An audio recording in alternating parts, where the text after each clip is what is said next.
wabarakatuh.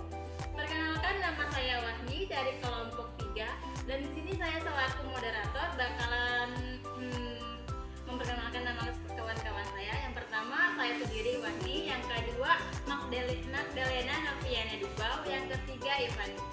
Oke, materi yang bakalan kami presentasikan pada kesempatan ini yaitu mengenai pendekatan dalam belajar mengajar. Oke, di sini terdapat 6 pendekatan dalam proses belajar mengajar. Kita kupas satu-satu. Yang pertama, pendekatan individual, yang mana guru harus melakukan pendekatan individual dalam strategi belajar mengajarnya. Bila tidak, maka strategi belajar tuntas atau mastery learning yang menuntut penguasaan penuh kepada anak didik tidak pernah menjadi kenyataan. Selanjutnya, paling tidak dengan pendekatan individual dapat diharapkan kepada anak didik dengan tingkat penguasaan yang optimal. Selanjutnya yang kedua, pendekatan kelompok. Yang mana pendekatan kelompok memang suatu waktu diperlukan dan perlu digunakan untuk membina dan mengembangkan sikap sosial anak didik. Selanjutnya, pendekatan kelompok memang suatu waktu diperlukan dan perlu digunakan untuk membina dan mengembangkan sikap sosial anak didik.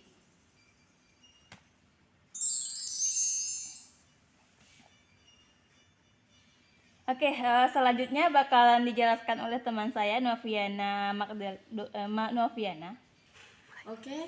Perkenalkan, nama saya Magdalena Noviana Dubau. Di sini saya akan menjelaskan tentang keakraban kelompok yang ditentukan oleh beberapa faktor. Oke, kita lanjut. Yang pertama itu ada perasaan diterima atau disukai teman-temannya. Yang kedua, tarikan kelompok. Yang ketiga, teknik pengelompokan oleh guru. Yang keempat, partisipasi keterlibatan dalam kelompok. Yang kelima, ada penerimaan tujuan kelompok dan persetujuan dalam mencapainya. Yang keenam, ada struktur dan sifat-sifat kelompok.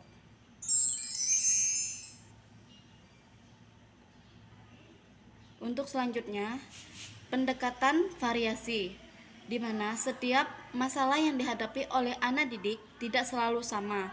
Terkadang ada yang berbeda. Dalam belajar, anak didik mempunyai motivasi yang berbeda. Pada satu sisi, anak didik memiliki motivasi yang rendah, tetapi pada saat lain, anak didik mempunyai motivasi yang tinggi.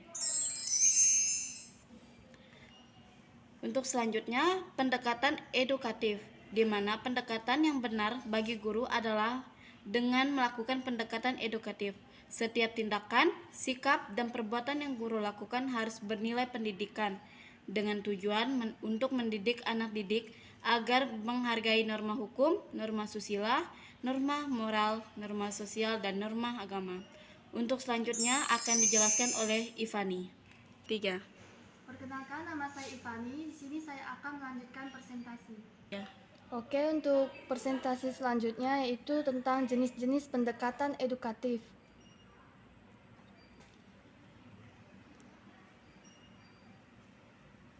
Yang terdiri dari yang pertama, pendekatan pengalaman, kedua, pendekatan pembiasaan, yang ketiga, pendekatan emosional, yang keempat, pendekatan rasional, yang kelima, pendekatan fungsional. Selanjutnya ada pendekatan keagamaan, yaitu semua mata pelajaran itu pada umumnya dapat dibagi menjadi mata pelajaran umum dan mata pelajaran agama. Berbagai pendekatan dalam pembahasan terdahulu dapat digunakan untuk kedua jenis mata pelajaran ini. Tentu saja penggunaannya tidak sembarangan, tetapi harus disesuaikan dengan tujuan pembelajaran yang dicapai.